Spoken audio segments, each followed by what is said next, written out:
Ayan, kunyari masipag kaming dalawa. Yan nga pala yung kapatid ko. Napilitan lang yan, inutusan ko kasi. Sabi ko, tulungan niya ako.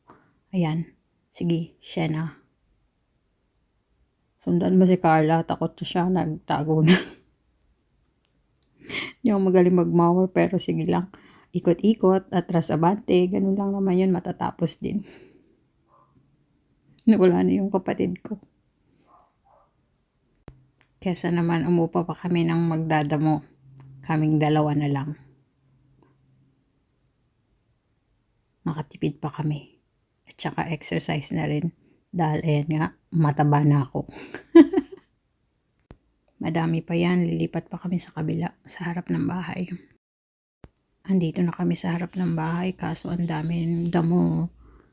Yung may bilog-bilog na matatalas, hindi ko alam kung ang tawag dun. Hindi siya bindi eh. Freckles, I think. Inalis muna namin isa-isa bago ko singasaan ng mower. Ang dami nila. At saka Makati siya ha.